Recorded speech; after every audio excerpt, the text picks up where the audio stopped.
Can I please just do a large cheese curd and a sweet tea?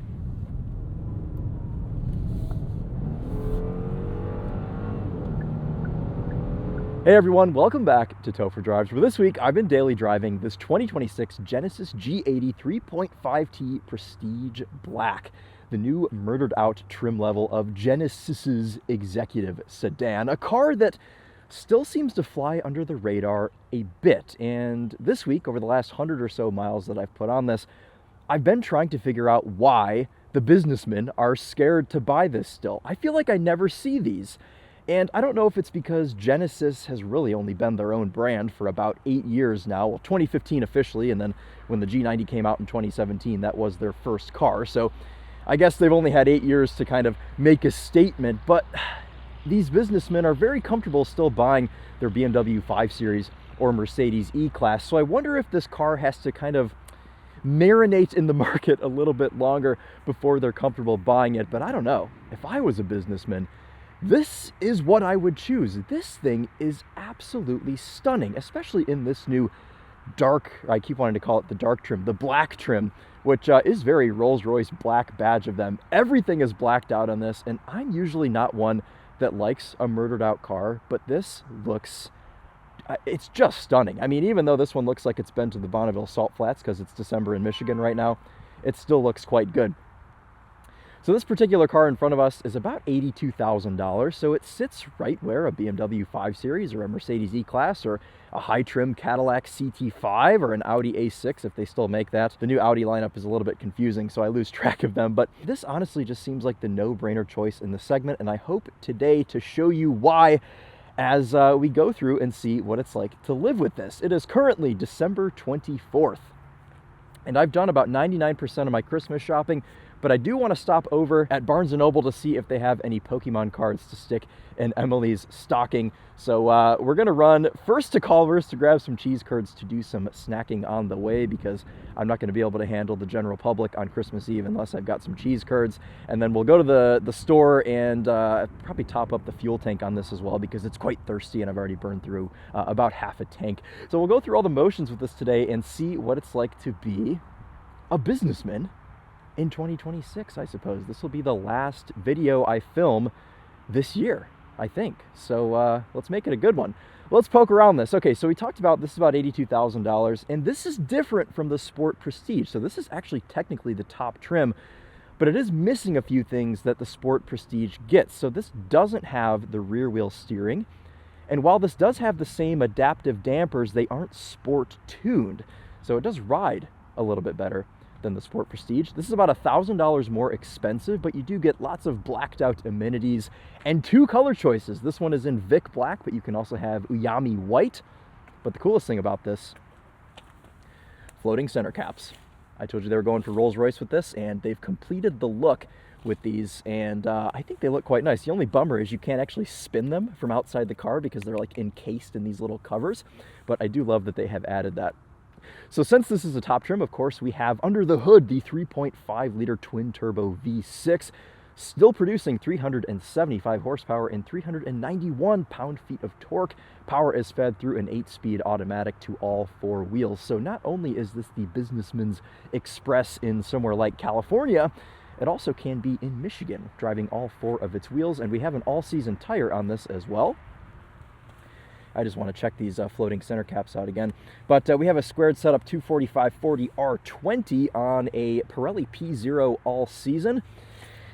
These tires do give up pretty quick. They're most certainly not a performance tire, but you know what? I think that's okay, because I don't really see this as a performance car. I think Genesis took the word sport out of the name for a reason, and I think this Prestige Black might honestly be the trim that I would go for if I was getting one of these. So, okay, I think that's enough of a walk around, or enough of walking around the car and talking. Let's start our poking around section of the video, and we'll start in the trunk where you open this with an button.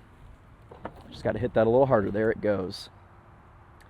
Power trunk, very executive sedan of it, where you can see we have a pretty sizable trunk. Now, I don't know that this is necessarily the largest in the segment, but it does seem to be pretty consistent. I'm going to take this little cargo net off because I actually have not even opened this thing yet. Wow!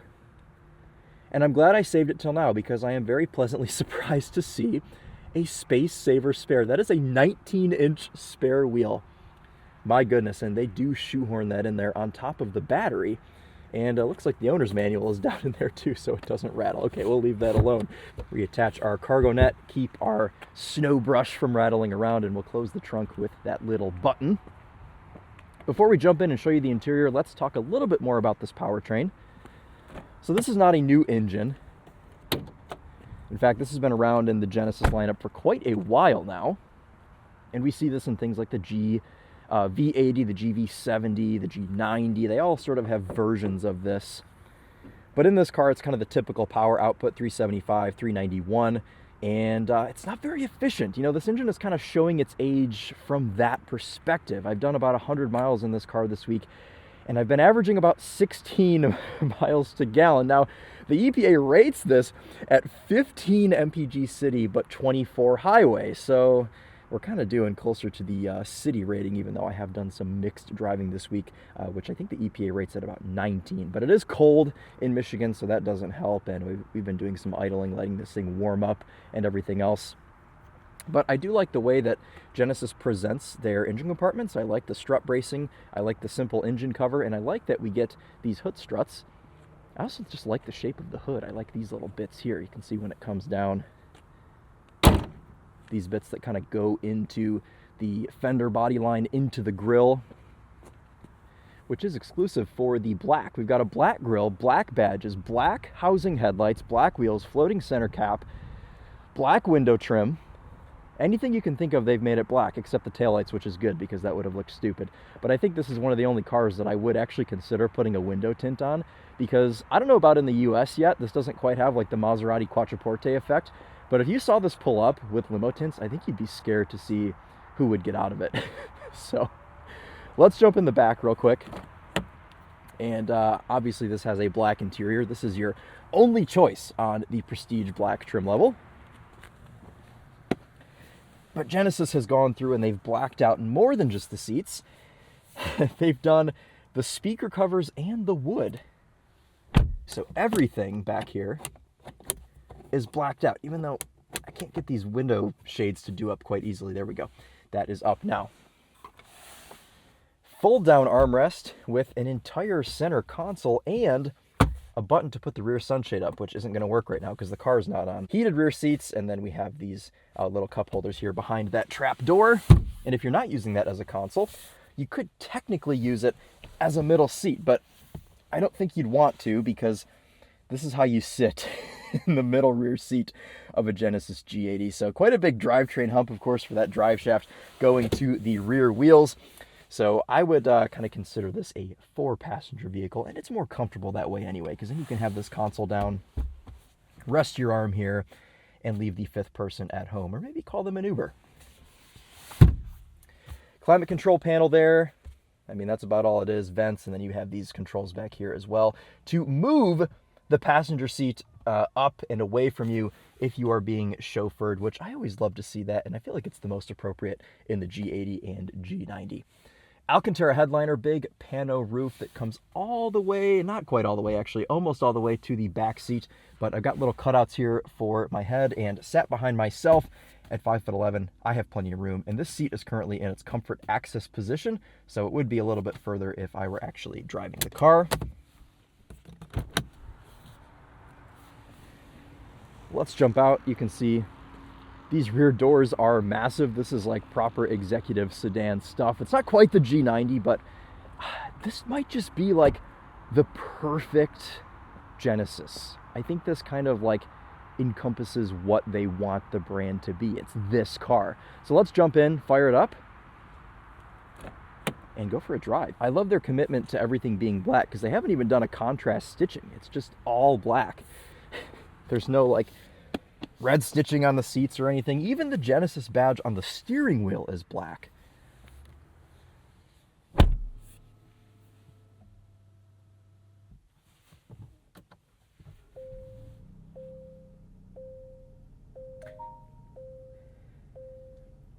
Gauge cluster lagged a little bit there upon starting this up, and I forgot to mention actually The Genesis G80 got a bit of a facelift in 2025, so this is now the second model year that we've had this new revised design. So we have a new steering wheel in this car, which is a flat bottom wheel in the Sport Prestige models. And then we have this new continuous cluster and infotainment screen, pretty consistent with Genesis's corporate design language right now, along with this haptic touch climate control panel.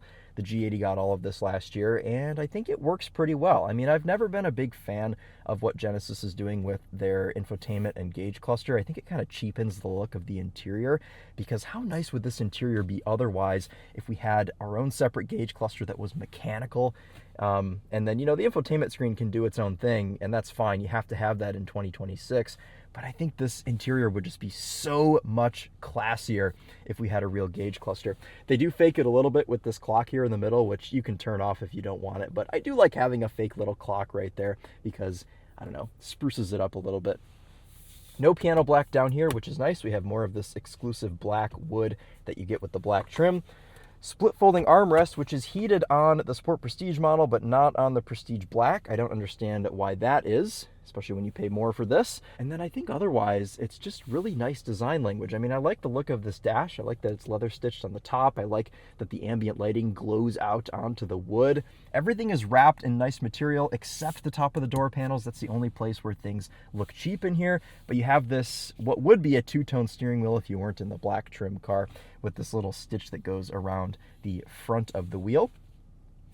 You've even got leather stitching here on the airbag cover and actual buttons on the steering wheel with a volume slider and a volume knob here as well. We've got a Bang & Olufsen sound system in this car and a new sound system test song, which I know a lot of you have requested. I'm sorry it's taken me this long, but we're going to test out a new song today on this Bang & Olufsen and see how that goes. But I think that's enough of a walk around. Let's just get this thing out on the road and go for a drive.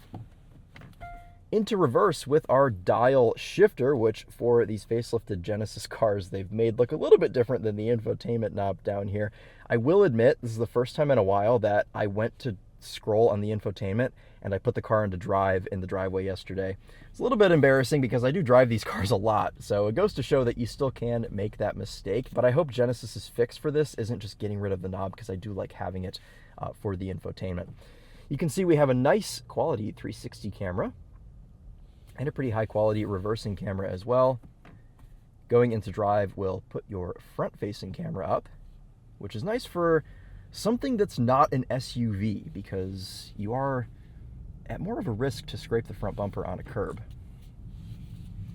Speaking of this not being an SUV, I cannot even begin to describe how nice it is to drive around in a luxury car that's not an SUV. This brings me back to being a child and looking at luxury cars, not luxury SUVs, likes of the 5 Series, the E-Class, the Maserati Quattroporte, and now this Genesis G80. It's just a nice thing. It looks right. It does everything a businessman wants, in my opinion. Inputs here are just lovely as well. The only thing I would say is I think the steering could be a little bit lighter, but what I like about the steering is it's quick, because you have to have quick steering in an executive vehicle like this.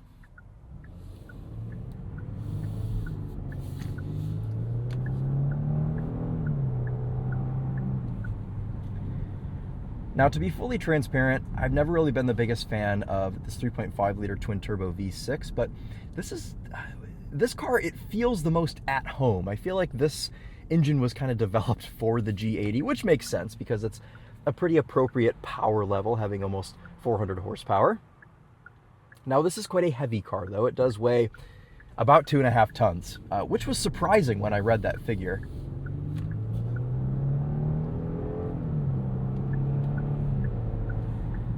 It's a little bit under. It's about 4,500 pounds, 4,600, which I get it. Nice materials inside, lots of sound deadening, all-wheel drive system. All of those things do add up, but it makes for an experience that, this car, it's not the quickest thing in the world, but I really think that's okay. I don't think these cars really need to be breaking our necks. And if you want something that does, you go buy a BMW M5 or a Mercedes AMG. Well, I don't even know what the newest AMG E-Class is called. But Genesis knows that this isn't very fast, which is why they're coming out with the Magma cars. I don't know when the G80 Magma will happen or if it even will happen. But someday, I have faith that we'll see maybe a 500 to 600 horsepower example of this car, and that will be very fun. But actually, one of the main reasons I like this is because it doesn't really care about speed. This car's main goal is for you to be comfortable, and that is very clear because even though this has adaptive dampers, I mean, you can put this into sport with the push of a physical drive mode button, love to see that, and the dampers firm up a little bit, but I think you could drive this around in sport all day and you'd be completely fine. I mean, it's hardly noticeable. This car has some of the nicest ride quality I felt on a sedan in a while. Coming into this corner in complete silence.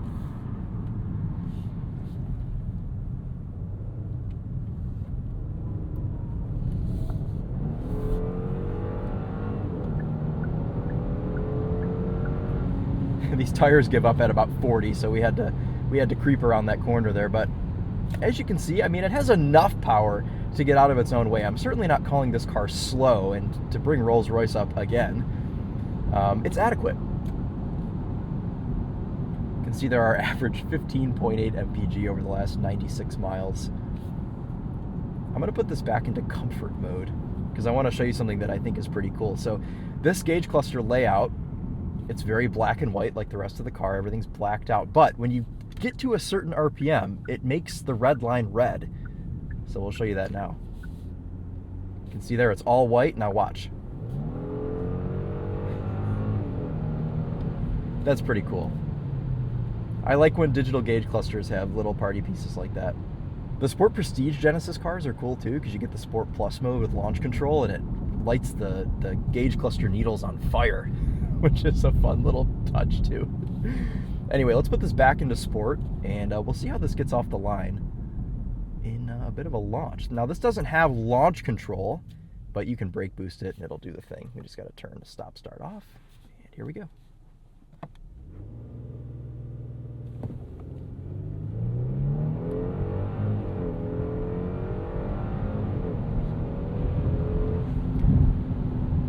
This car does actually feel a bit quicker than I would have guessed after reading the numbers on paper. 375 horsepower in a nearly 5,000 pound car.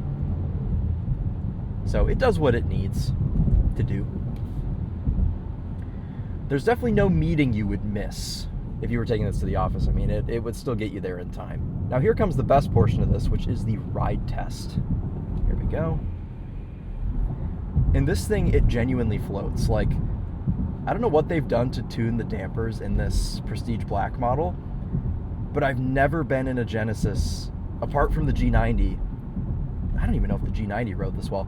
This is like seriously impressive, and you know why? This has the road preview technology, so the car is scanning the road in front of us, and it's adjusting the dampers to predict what it's going to need to do for big bumps. Just like that one, you hardly feel it. We saw similar technology actually in the 2017 Ford Fusion Sport that we drove a couple of weeks ago on the channel. But I am just so comfortable in this. You guys know I love a good comfortable car, and I think this is kind of just the perfect level of that. It's got adequate power, it's comfortable, it's drop dead gorgeous. All right, well, we're gonna get this thing out on the highway. We're going to take it through a drive-thru and see what maneuverability is like. That is, of course, where this car is the most at home anyway. Let's breathe on it a little bit more.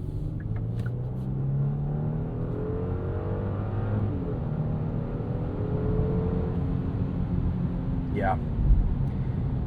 What's good about this too is the throttle tuning and the transmission tuning are smart. So you feel the torque, you feel the 391 pound-feet under your right foot. As soon as you breathe on that accelerator pedal, it holds the gear that it's in and it's not searching, and it has the torque to back up the input that you give it.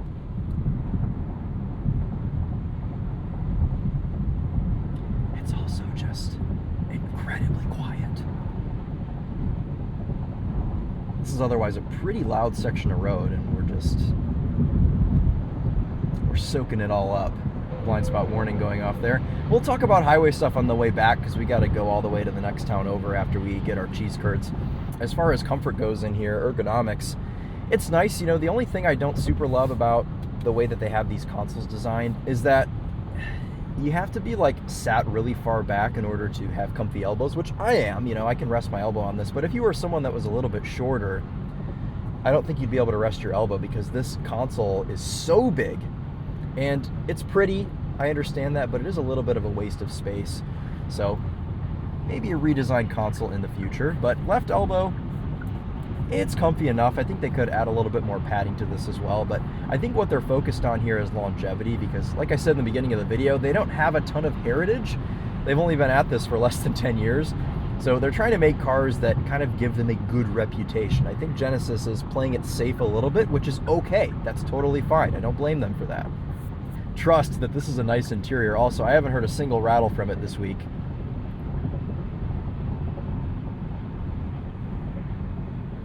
It's just good. I've just been wafting around in just about pure silence. I mean, even when you're on throttle, the 3.5 liter isn't obnoxiously loud. You do hear it. It's not whisper quiet. But it's quieter in this car than it is in the GV70. I think the GV70 is not the best representation of Genesis as a company. I think, even though it is their best-selling car, I really do think that this is the car. Seriously, I do.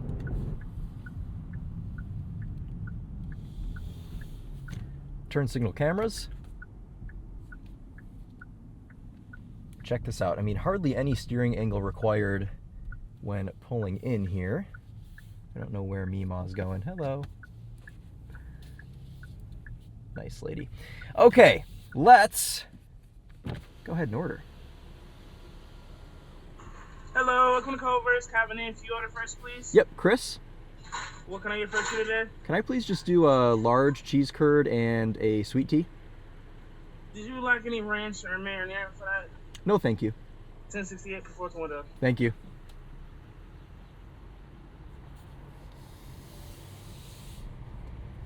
Maneuverability here. You can improve by pulling up your parking cameras. I do think you're limited to about 5 miles an hour with these on. But you're not doing any sort of off-roading with this car, so I don't really think that's too big of a deal. You can see there. Nice. You got a camera? Yeah, I do YouTube videos. I do car reviews, so part of it is the Culver's drive-through test, believe it or not. You know what's crazy though? What? I'm making my own YouTube video. Really? Yeah, doing speaking as poetry. What's your channel? You want to shout it out? So it's called Poetry of a Life. Okay. So sweet. It's talking about so many ethnicities of life, self-experiences, what Okay. I've done. But yeah, if anybody wants to subscribe to the channel, called Poetry of Life. My name is right now. Invite me to whoever want to come to the channel. Sweet. I love it. Go Cool. push ahead. Thanks so much. Yep. All right, guys, go subscribe. It's Christmas Eve.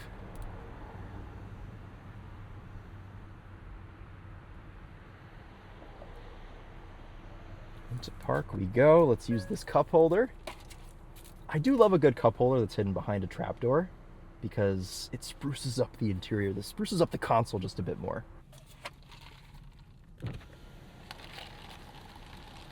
Got my number. Thank you. Appreciate it. I realized that till after the fact. That's okay, thank you. But yeah, I just started it, so I'm trying Sweet. to do something different. Yeah. Here come our curds. Yep. Thank you so much. Enjoy and happy holidays. Thank you. Window goes back up. Let's get this over to the fuel station. Yeah, I would like maybe for the steering to be like, I don't know, 20 or 30% lighter. But the main thing I don't want to do in a luxury car like this is a ton of hand-over-hand steering. We're going to do just like we did with the Nissan Z. Pull this right in here. Top it up with some fresh 93. $4. Wow. Into park we go. Let's set that parking brake.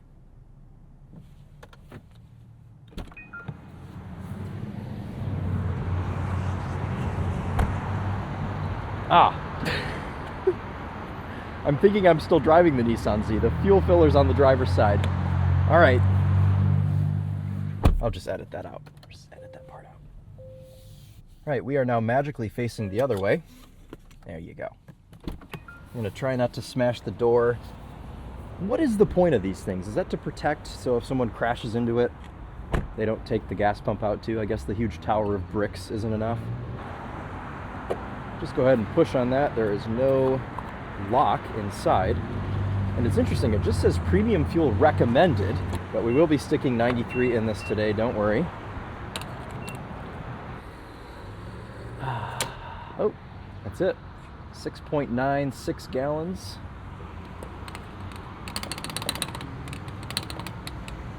Get every drip.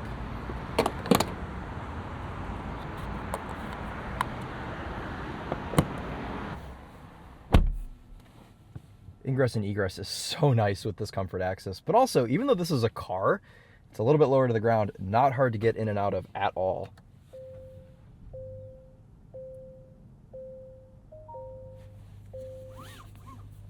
Okay, sweet. Forgot I had cheese curds.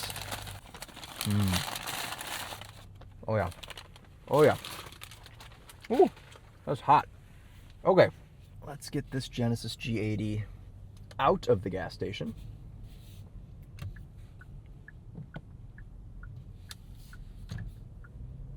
Adequate ground clearance and turning circle. Check that out. No problem whatsoever.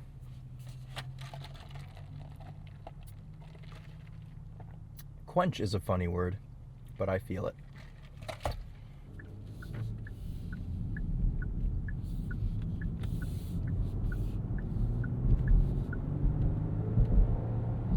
This 8-speed is just lovely. I mean, not only does it deliver seamless, smooth gear changes, but it always knows what gear to be in.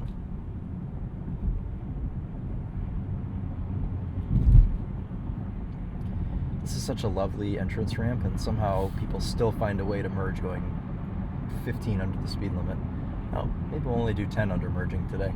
Let's see what kickdown is like here.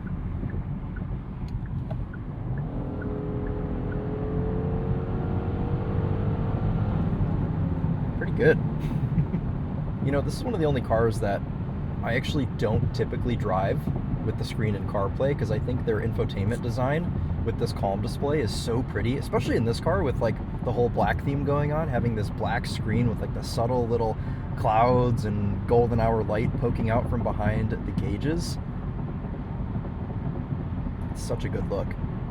This is where this car really comes into its own and becomes the proper businessman's express. I know we talked about comfort earlier, but I want to talk about visibility and seating position in this. Now, I've got the seat all the way down, which I think is in an appropriate position. I can still see over the hood. I can see out the back just fine. Side view mirrors do a pretty good job. You can see the haunches in the side view mirrors as well, where the quarter panels kind of stick out a little bit. I do love to see that. This is one of those cars, though, where you have to watch your speed, because you'll get going, you know, 85, 90, 100 miles an hour, and you don't realize it because it's so serene in here.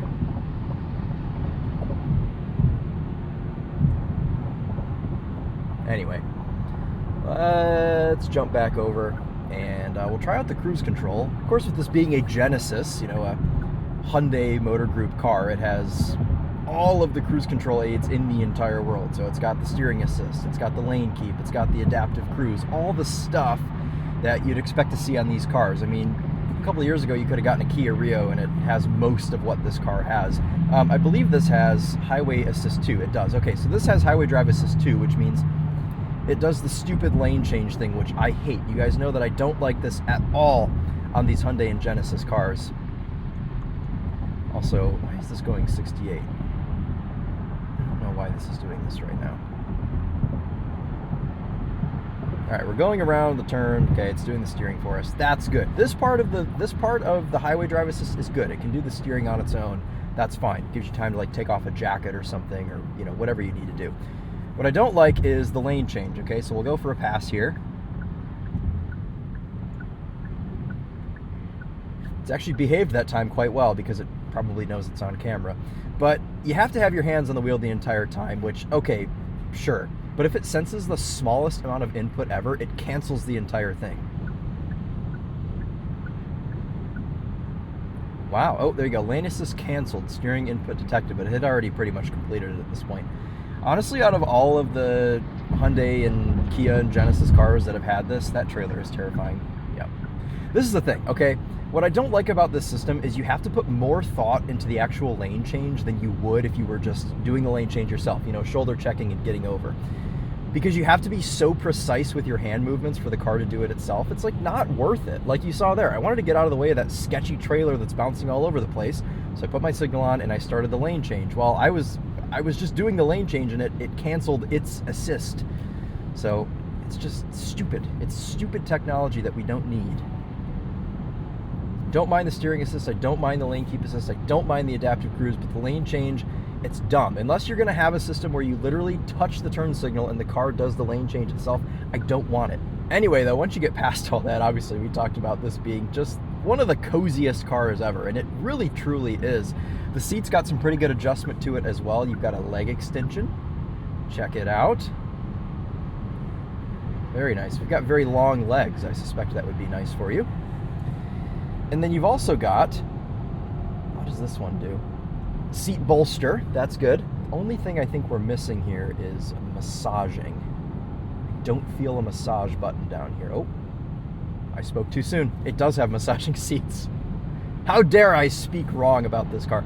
I want the whole body, thank you. Now this is called comfortable stretch. They don't call it massaging, I think, because they don't actually have like the Brookstone massage balls in this like you'd see in some other cars. I think the G90 has the actual massage balls in the seat. But this is kind of just moving my butt up and down, one side at a time. Stretching me, I suppose. All right, it's doing the back now. Let's see how that is. Okay, yeah. It's pretty mid, I'll be honest. It's not a very good massage. I guess they don't claim it to be a massage, so I can't judge it for that. All right, well, as we enter this next section of highway, why don't we do our sound system test here on this Bang & Olufsen. I almost said Bowers & Wilkins, but I meant Bang & Olufsen. New song, let's see how it goes.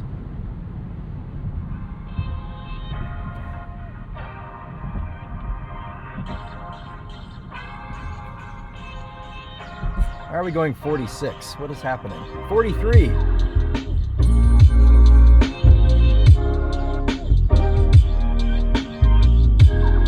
This is how not to merge.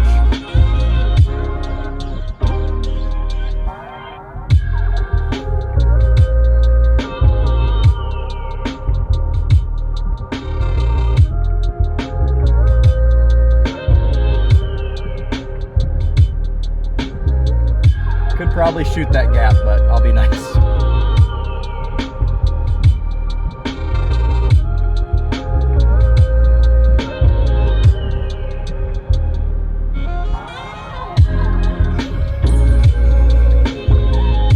What? Okay.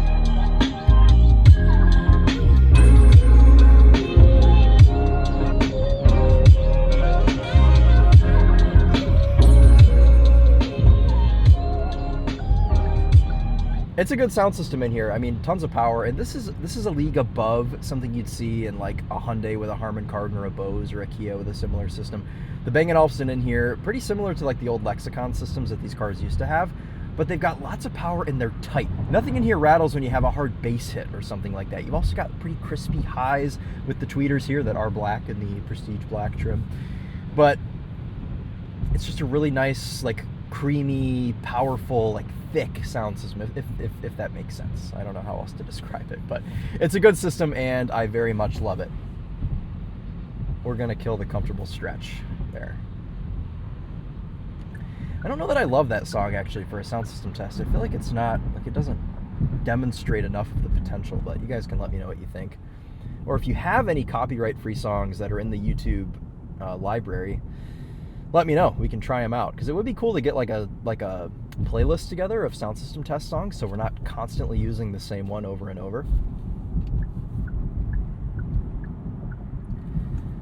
So this car's on a 20-inch wheel. Usually cars with 20s, they just ride terribly, but I haven't really noticed any sort of like crashiness in here. I mean, the dampers do a great job, but there's none of that like harsh noise over expansion joints and potholes in this. I agree with this person honking right now. What are we doing? I agree with you, Mr. Pacifica. It's a rental as well. He's probably visiting and annoyed that he has to drive in this. Alrighty guys, well, this is going to wrap this one up. And as we go into this parking lot that is going to be dreadful, we're going to try and sum this up. I love the Genesis G80, and this car has kind of been a couple of firsts for me. You know, I don't usually like a murdered out spec, and I genuinely think if I was going to buy this car, this is the one I would get, because it looks so good all blacked out. And I think it kind of gives this a bit more of a unique twist, having like some different materials in here than you get in every other Genesis car. We'll peruse for a spot. Ooh, let's go next to this Cadillac DTS. I like that. Yes, please. One of the OG executive sedans. I guess more like old fart sedan, but that's okay. This will look good parked next to it. Really easy to park this. I mean, seriously, I do wish we had the rear wheel steering that you got on the Sport Prestige, because I think with them charging $1,000 more than a Sport Prestige, I understand not having the Sport Tune suspension, I understand not having the flat bottom wheel, but give me the heated armrest, give me the rear wheel steering. I don't see why that stuff is left out for a trim that's more expensive. I mean, I know I say I would buy this, and I do still think it's probably worth it, but it would be cool to have just that much more value in here. But otherwise, I think this is just a fantastic product. I mean, I think Genesis absolutely nails it with their sedans. They do such a great job, and these cars are still so underrated, and I think someday they'll get the recognition they deserve, and they are starting to here in 2025 and into 2026, of course, with this G80. But I know this has been a super highly requested car, so I hope you guys enjoyed this one. And if I left anything out, please let me know. We're not going to go all the way into the city, because this video, how long have I been recording? 60 minutes. So this will be cut down a bit, of course, for you guys. But that's going to wrap it up. Let's give you one last look. And oh, I love that outro noise. I toggled that on. Let's give you one last look here at this G80 and see what it's like spacing-wise in this parking spot.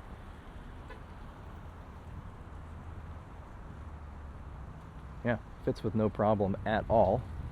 I think you'd still even be able to get these back doors open. Oh yeah, you could easily get in and out of there, no problem. So it's a good size, it's beautiful, perfect proportions, and it drives great as well. So that's going to wrap it up. We're going to brave the bookstore now. Wish me luck, but this is the end of the road for the video. So thank you guys again all so much for watching, and we will see you in the next one. Take care.